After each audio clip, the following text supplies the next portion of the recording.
ఏమంటే మీ పేరు? అంటే రాజు అండి. ఏం చేస్తూ ఉంటారండి? నేను చిన్న ప్రైవేట్ జాబ్ చేస్తుంటాను. ప్రైవేట్ జాబ్ చేస్తూ ఉంటారు. అంటే ఇప్పుడు నేను చూసిన అయితే పార్లమెంట్లో కానీ రాజ్యసభలో చూసిన వ్యవహారం చూస్తే మీకు ఏమనిపించింది? నిజంగానే అమరావతి అనేది మనకి రాజధానికి అవసరం అంటారా? దానికి ఏం చెబుతారు మీరు? ఖచ్చితంగా ఒక ప్రాంతానికి రాజధాని కావాలండి. రాజధాని లేని రాష్ట్రం ఏదుందో చెప్పండి. ఈరోజు ఇన్ని రాష్ట్రాలు, ప్రతి రాష్ట్రానికి ఒక రాజధాని ఉంది, అవునా? ఆనాడు రాజధానులు పెట్టుకున్న పేర్లు కూడా వాళ్ళు ఈ మధ్య వాళ్ళ ప్రాంతానికి, వాళ్ళ అభిష్టానికి అనుగుణంగా పేర్లు మార్చుకుంటున్నారండి. ఇప్పుడు తమిళనాడుకి చెన్నై, అంతకుముందు మద్రాసు, తిరువనంతపురం, త్రివేంద్రం. ఎందుకు మార్చుకుంటున్నారు? ముంబై ఎందుకు మార్చుకుంటున్నారు? అంత అవసరం ఏముంది అని అంటాడు ఏంటండి? అది చాలా తప్పు.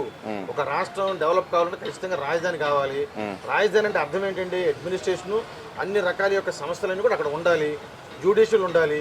ఇవన్నీ ఉంటేనే కదా రాజధాని ఉండేది. దాన్ని బట్టే కదా ఎవరైనా వచ్చేది. ఇప్పుడు ఎక్కడైనా ముఖ్యమంత్రి ఎక్కడ ఉంటే అక్కడ రాజధాని అవ్వదు. కాసేపు ఇడుపులపాయలోనో, కాసేపు బెంగళూరులోనో, కాసేపు హైదరాబాద్లో మన రాజధానులు అవుతాయా? ఎట్టి పరిస్థితులు. కాబట్టి ఖచ్చితంగా మన రాష్ట్రానికి రాజధాని కావాలి. నిన్న జరిగింది ఒక చారిత్రాత్మక ఘట్టం. 5 కోట్ల మంది యొక్క ఆత్మల యొక్క ఘోష, 12 సంవత్సరాలు జరుగుతున్న ఆ ఘోష నిన్న కంప్లీట్ చేసినందుకు ప్రధానమంత్రి నరేంద్ర మోడీ గారికి, మరి ముఖ్యమంత్రి నారా చంద్రబాబు నాయుడు, ఉప ముఖ్యమంత్రి పవన్ కళ్యాణ్ గారికి కూడా ఒక తెలుగువాడిగా నేను వాళ్ళకి ధన్యవాదాలు తెలియజేస్తున్నాను. అంటే అసలు ఎందుకంటారు రాజధాని ఉంటే ఉపయోగం ఉందంటారు? అసలు దానివల్ల ఉపయోగం ఉందంటారు వాళ్ళు? అసలు దానివల్ల ఉపయోగం లేదని పార్లమెంట్ సాక్షి చెబుతున్న పరిస్థితి వైసీపీ నాయకులు మొత్తం. దాన్ని ఎలా చూడుతుంటారు? ఒక విషయం అండి, రాజధాని వల్ల ఉపయోగం లేదని చెప్తున్నారు. రాజధాని ఉపయోగం లేనప్పుడు 3 రాజధానులు ఎందుకు కోరుకున్నాడు ఆయన? ఉపయోగం లేని 3 రాజధానులు ఎందుకు కోరుకున్నాడు? రాజ్యాంగంలో రాజధాని లేదు, అప్పుడు పదం లేదు అంటున్నాడు. రాజ్యాంగంలో సచివాలయం, గ్రామ సచివాలయాలు ఉన్నాయా? రాజ్యాంగంలో వాలంటీర్లు ఉన్నారా? ఇవన్నీ ఎందుకు పెట్టుకున్నావు నువ్వు సొంతంగా? అంటే ఏదైనా కానీ మనం అనుకూలంగా మనం అభివృద్ధి చెందడానికి ఒక వేదిక కావాలి. ఆ వేదిక రాజధాని.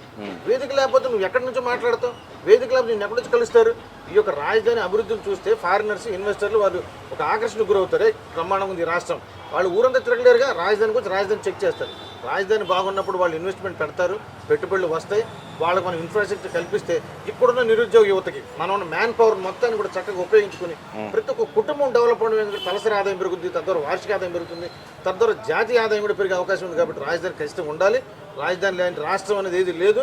రాజధాని మస్టుంచుడుగా ప్రతి ఒక్కరు కావాలని కోరుకుంటున్నాం. అంటే మేము అమరావతిని మేము అపోజ్ చేయట్లేదు, కానీ రాజధాని పెట్టే డబ్బులు వృధా అవుతాయి కాబట్టి మేము అపోజ్ చేస్తున్నాం.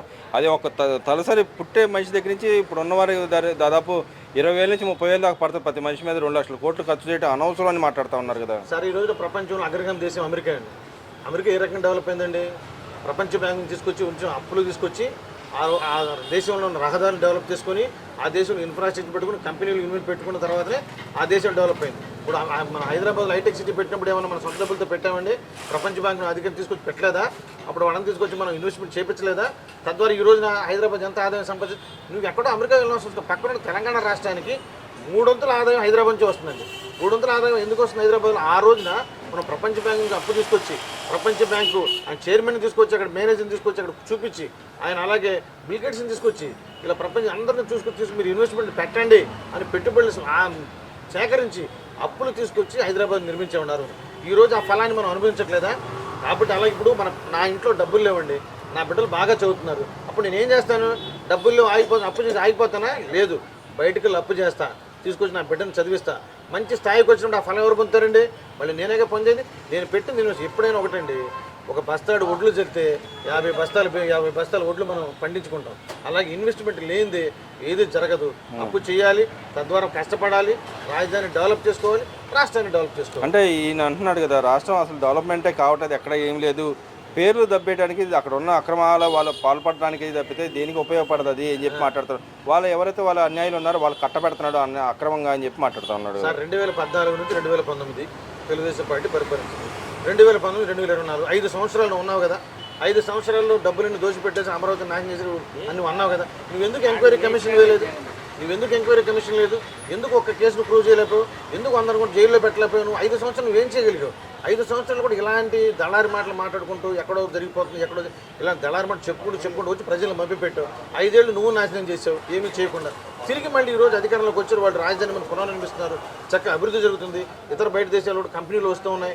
వాళ్ళు అడుగుతున్నారు ఏమండి మళ్ళీ ప్రభుత్వం మారితే మా పరిస్థితి ఏంటి, మళ్ళీ మేము నష్టపోతాం అన్నందుకు ఈరోజు తీసుకెళ్ళి చారిత్రాత్మకంగా ఒక నిర్ణయం తీసుకుని పార్లమెంట్లో చట్టం చేసిన కారణం ఏంటంటే మళ్ళీ దళారుల మాటలు నమ్మటం కానీ దళారీ పనులు చేయకుండా ఉండటం కోసం. ఎవరండి ఆ దళాలు ఎవరండి? వైసీపీ వాళ్ళే ఖచ్చితంగా. వైసీపీ వాళ్ళే దళారులు, వాళ్ళే చెప్తారు. అసలు మొన్న ఆయన ఎవరో మాట్లాడుతున్నాడు, అసలు రాజధాని వాళ్ళు ఏం మాట్లాడుతున్నారు, ఈ బ్యాచ్ అంతా ఒక దగ్గర ఉన్నట్టుంది. ఆయన మాట్లాడుతున్నారు మన రాజధాని ఏంటి, చెన్నై నుంచి కర్నూలు వచ్చింది, కర్నూలు నుంచి హైదరాబాద్ వచ్చింది, హైదరాబాద్ అమరావతి, అమరావతిలో ఉంచేస్తారా, దాన్ని జైల్లో పెట్టేస్తారా, ఇంకొచ్చోటి తీసుకెళ్ళ. అసలు ఏం మాట్లాడుతున్నాడు ఆయన? అసలు అతను ఎలా ఎమ్మెల్యే అయ్యాడో, ఎలా మంత్రి అయ్యాడో మరి మనకే అర్థం కాదు. ఇతను చూస్తేనే మావిగాని అంటున్నాడు, ఆ పేరుకి అర్థం ఏంటో తెలియదు మనకి. అదే ఇప్పుడు పెద్ద చర్చ ఏంటండి, అమరావతి పేరు అసలు ఎక్కడ వినపట్లేదు, ఆయన పేరు పెట్టింది వినపడుతుందండి దేశం మొత్తం. అద్భుతంగా వినపడుతుంది, దేశం మొత్తం ఆయన గురించి చెప్పుకుంటున్నారు.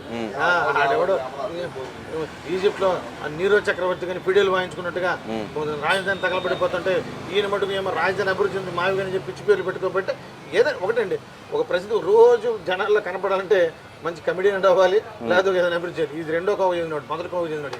కాబట్టి ఈ కామెడీని అందరూ ఆస్వాదిస్తారు. పక్క రాష్ట్రాలు ఏంటి, కొరియా వాళ్ళు కూడా మొన్న ఎవడో చేసిన ఒక అమ్మాయి దాన్ని చేసుకొచ్చింది, కొరియాలో కూడా మీమ్స్ చేశారు ఇదే దాని మీద. సో కాబట్టి సార్ ఒకటి, ఈ రోజు రాష్ట్రం అభివృద్ధి చెందుతుంది, చక్కగా ముందుకెళ్తుంది. కాబట్టి దాన్ని కొనసాగించి నేను ఒకటే కోరుకుంటున్నా ఆయన్ని, బాబు డెవలప్మెంట్ అవడానికి ఏమైనా మంచి సలహాలు ఉంటే ఇవ్వు, లేదంటే మౌనంగా ఉండు. ఆంధ్రప్రదేశ్ ప్రజలను మటుకు నువ్వు నట్టేడు ముంచే పనులు మటుకు చేయి మాకు. అంటే ఆయన రాజ్యాంగం చదివిన వక్తగా మాట్లాడుతూ ఉన్నాడు. అసలు దేశంలో ఎక్కడ రాజధానులు అనేవి లేవు, ఆ రాజధాని లేవు కాబట్టి మేము ఎక్కడ పెట్టాం, 3 రాజధానులు మా ఇంకా కట్టుబడి ఉన్నాం అన్నట్టుగా మళ్ళీ మాట్లాడతాను ఎలా చూడుతుంటారు.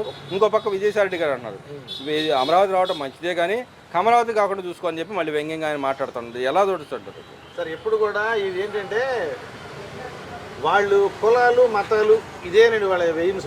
ఏదైనా కులం పేరు చెప్పడం, ఏదైనా మతాన్ని దూషించడం, ఒక వర్గాలు ప్రాంతీయ భేదాలు, విభేదాలు, కుల విభేదాలు, మత విభేదాలు సృష్టించి దాని మీద చలిమంటే మంట పెట్టి తగలబెట్టి చలి కాచుకున్న రకాల వాళ్ళు. వాస్తవంగా చెప్పాలంటే ఈ రోజున ఎస్సీ వర్గీయుల్ని అనేక మందిని కూడా ప్రభుత్వం ఉసిగొలిపి వాళ్ళ మీద చివరికి వాళ్ళు ఎంత దరిద్రం దిగారండి, ఎస్సీల మీదనే ఎస్సీ కేసు పెట్టించిన దిగజారుతనానికి దిగజారిపోయారు. ఈ రోజున వాళ్ళు నమ్ముకున్నది ఒక ఎస్సీ నాయకులు కానీ ఒక ఎస్సీ వర్గాలకి ఏమైనా మేలు చేశారండి? ఒక ఎస్సీ కార్పొరేషన్ నిర్వీర్యం చేసి ఒక్కడికి ఒక లోన్ ఇవ్వాలి. 5 సంవత్సరాలు ఎస్సీ డెవలప్మెంట్ ఎవరండి? ఒక్క ఎస్సీ డెవలప్ కావాలి. సుధాకర్ని అన్యాయంగా చెప్పేశారు. తర్వాత driver Subrahmanyam case, driver Subrahmanyam కనిపిన వ్యక్తిని నువ్వు పక్కన పెట్టుకుని తిరుగుతూ అని బెయిల్ ఇప్పించి మళ్ళీ ఆయన ఒక్క పార్టీని సస్పెండ్ చేయకపోగా నా ఎస్సీలు ఇలాగ ఏంటంటే ఒక కమ్మ వర్గాన్ని వాళ్ళని వేలెత్తి చూపించి వాళ్ళ మీద వ్యతిరేకత చూపించడం. కమ్మవాళ్ళు మనుషులు కాదండి, వాళ్ళు ఇన్ఫ్రాస్ట్రక్చర్ వాళ్ళు పెట్టుబడి పెడతారు. ఒకడు పెట్టుబడి పెడితేనే 10 మందికి ఉద్యోగం వచ్చింది సార్. పెట్టుబడి నువ్వు పెట్టవు, ఇంకోటి పెట్టలేవు, అది చాలా తప్పు. అది పెట్టుబడి పెట్టేవాళ్ళని ఎంకరేజ్ చేసుకోవాలి మీరు, అంతే తప్ప వాడు అభివృద్ధి చెప్తున్నాడు, వాడు పెట్టుబడి పెడతారు, వీళ్ళు పెట్టుబడి పెడతారు ఏంటండి మీ మాటలు? అలాగ ఒక వర్గాన్ని దూషించే విధంగా చేయొద్దండి దయచేసి. ఆంధ్రప్రదేశ్లో అన్ని కులాలు మతాలు వర్గాలు అందరూ ఉన్నారు, అందరూ కలిసి ఐకమత్యంగా ఉన్నారు. ఈ రోజు ఈ గొడవలు దయచేసి మీరు అలాంటి వర్గ విభేదాలు, కుల విభేదాలు, మత విభేదాలు తీసుకురావద్దని మనస్ఫూర్తి కోరుకుంటున్నాం. అంటే అమరావతి పేరు అనేది ఇక శాశ్వతంగా ఉందంటారు, మళ్ళీ వీళ్ళు వస్తే మళ్ళీ మార్చే అవకాశం ఉంది? ఖచ్చితంగా శాశ్వతంగా ఉంటుందండి. ఎందుకంటే అసెంబ్లీలో తీర్మానం చేసి నువ్వు మార్పించేంత మాత్రాన ఏ పరిస్థితులు జరగవు.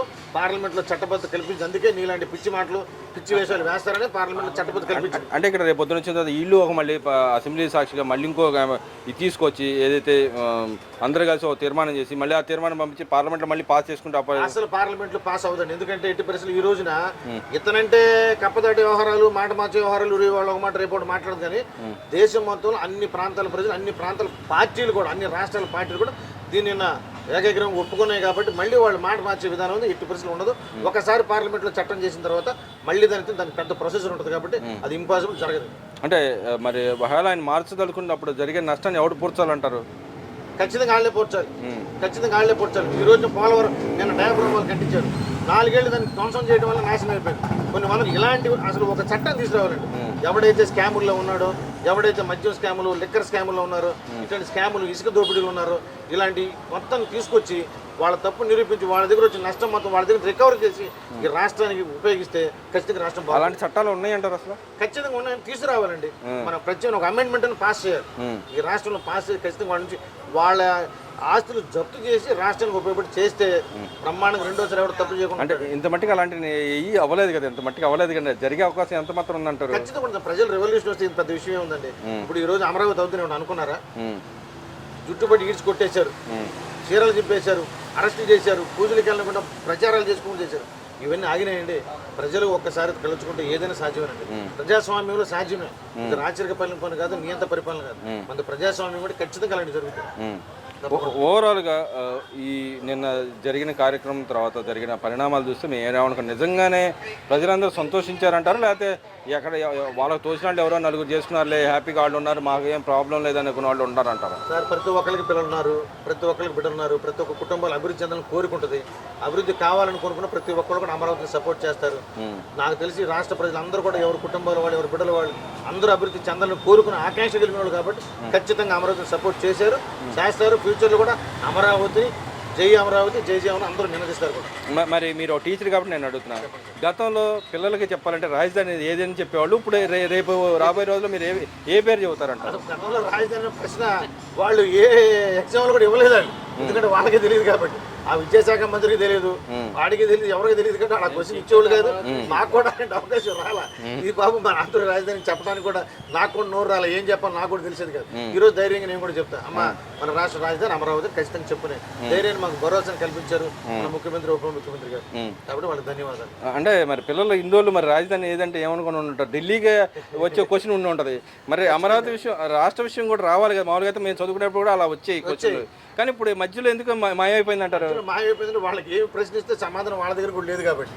ఆ విద్యాశాఖ మంత్రి ఇస్తే దానికి ప్రశ్న వచ్చిందనుకోండి ఎగ్జామ్లో, వీళ్ళు ఏదో ఒకటి రాస్తారు. ఒకడు వైజాగ్ అంటాడు, ఒకడు విజయవాడ అంటే, ఒకటి గుంటూరు అంటే, ఒకటి పులివెందులు అంటే, ఒకటి బెంగళూరు అంటాడు. ఏది రాసినా వాడికి ఆన్సర్ మార్క్ ఇవ్వాల్సిందే కదా. కాబట్టి ఆ ప్రశ్న ఇవ్వడం మంచిది చెప్పి ఇవ్వలేదు. అది కూడా మేము కూడా చెప్పలేదు ఎవరికి, భయంతో చెప్పాల. పిల్లలకి ఏం చెప్పుకోవాలి కూడా సిగ్గుపడి చెప్పాల. ఈరోజు ధైర్యంగా తలెత్తుకొని చెప్తున్నాం, ఆంధ్రప్రదేశ్ రాజధాని అమరావతి ధైర్యంగా చెప్పగలుగుతాం.